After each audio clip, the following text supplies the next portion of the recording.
All right, everyone, welcome back for another deep dive. Always a pleasure to be here. Today, we're going to be looking at a really interesting vulnerability that was recently patched in Apple's iOS and macOS. Yeah, this one was a head scratcher. For sure, it had folks talking in the cybersecurity community because it managed to bypass the transparency, consent, and control framework. TCCC. Exactly, TCC. And as you know, that's supposed to be a pretty robust system for protecting user privacy on Apple devices. It's like the gatekeeper for your data, right? Exactly.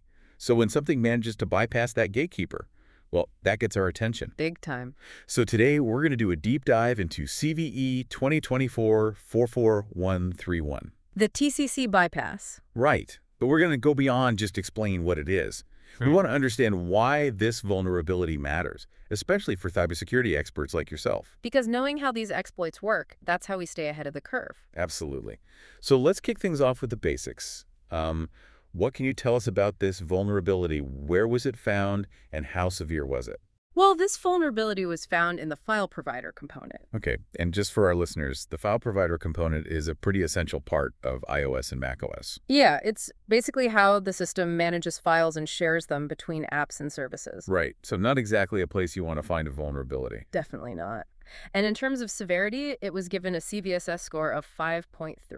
Which, might not sound like a DEFCON 1 situation. Yeah. But when you consider the potential impact, the ability to bypass TCC and gain unauthorized access to user data, that's where things get concerning. Especially because it happens so silently. No kidding. So let's break down how this exploit actually worked. How did it manage to slip past TCC, a system that's specifically designed to prevent this kind of thing? So imagine this. You have a malicious app installed on a device. Lurking in the shadows. Exactly. And this app, it's patiently waiting for the user to do something in the Files app.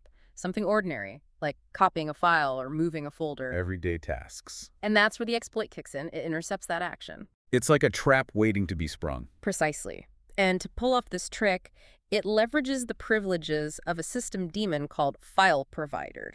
Okay, now daemons, those are essentially background processes, right? Yeah. And I'm guessing this one has pretty high-level access to the system. You got it. It manages files for services like iCloud, so it already has a lot of permissions. So the exploit hijacks this daemon to get what it wants. Yep. It uses it to redirect those files that the user's trying to interact with.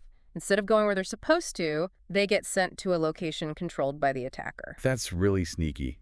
But I mean, TCC should still be there, shouldn't it? Blocking that unauthorized access? And this is where the real cleverness comes in. The exploit utilizes what's called a Symlink attack. Think of a Symlink like a shortcut, a pointer that leads to the actual file. Okay. But in this case, the exploit creates a fake Symlink. It swaps out the real file path with one that points to the attacker's location. And this all happens during the copy or move process, so the system doesn't realize anything's wrong.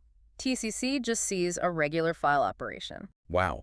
So the data just vanishes into thin air. From the user's perspective, yes.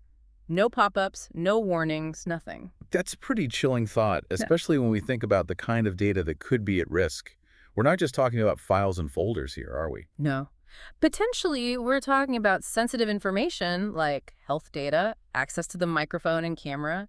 Even iCloud backups could be compromised in some cases. That's a nightmare scenario for any security expert. It is. Detecting this kind of exploit, it's like finding a needle in a haystack. Because it happens silently without any user interaction, it could easily go unnoticed for a long time. And the longer it goes unnoticed, the more damage it can do. Exactly. That's what makes these types of vulnerabilities so dangerous. So were there any limitations to this exploit? Were there any types of data that were safe? Thankfully, yes. The type of data that could be accessed depended on which system process was actually handling the file operation. So some data, especially data stored in folders protected by random UEIDs, those long strings of characters that are unique to each folder, Right. that kind of data was safe.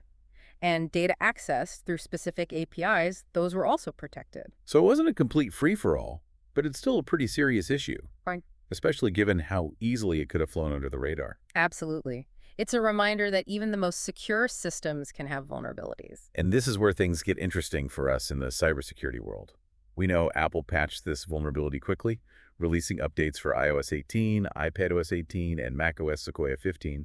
But the question is, what can we learn from this? How can we, as security professionals, go beyond just reacting to these vulnerabilities and build more proactive defenses?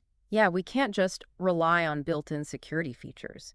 We need to be thinking about defense in layers. Like, how can we implement better monitoring systems that can detect these kinds of unusual file operations? Right, because if we can spot the unusual activity, we might be able to catch the exploit before it does any real damage. Exactly. And we also need to be thinking about proactive threat intelligence. So understanding the tactics and techniques attackers are using so we can anticipate their moves. Exactly.